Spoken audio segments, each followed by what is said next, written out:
The Lord will fight for you, and you shall hold your peace.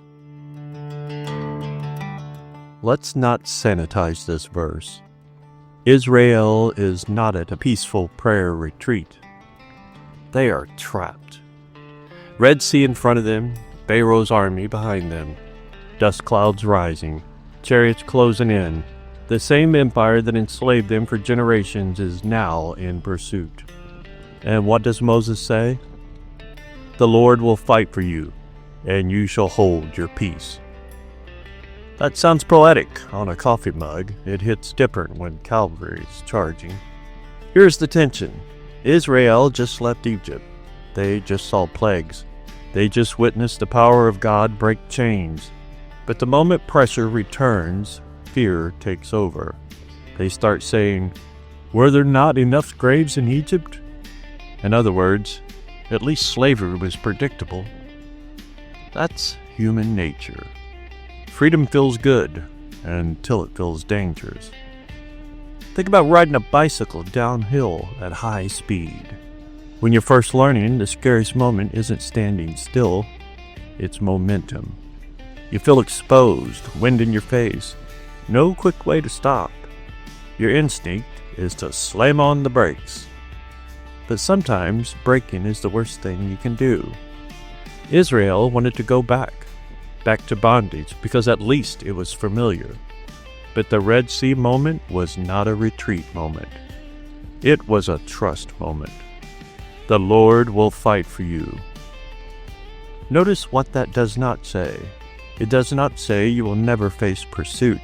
It does not say enemies disappear the moment you obey.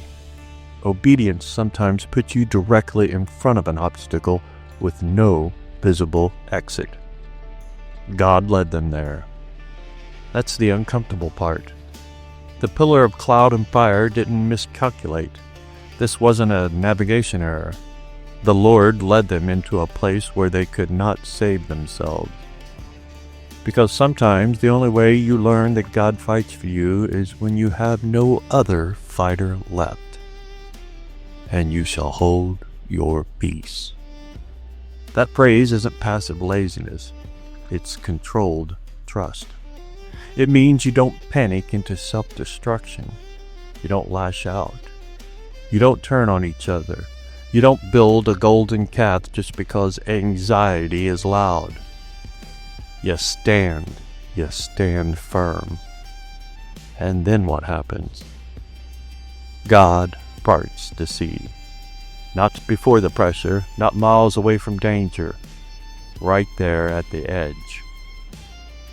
Don't assume that being trapped means being abandoned. Sometimes the tight space is exactly where God intends to display His power. Fear will always offer you a shortcut back to Egypt. It will whisper, "This is too hard. Go back to what's comfortable." Holding your peace means refusing to let fear steer. Remember that deliverance often requires you to step forward before you see the full path. The waters didn't part while they were debating. At some point, feet had to move.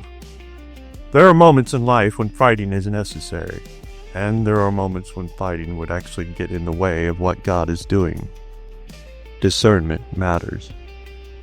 Exodus chapter 14, verse 14 is about recognizing when the battle belongs to the Lord.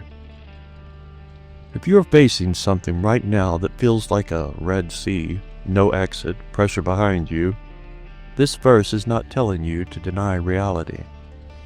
It's telling you to anchor your heart. The Lord will fight for you. Your job in that moment is not to out-strategize Pharaoh. Your job is to trust, stand steady, and walk or pedal when He says go. Because sometimes the sea only opens for the obedient.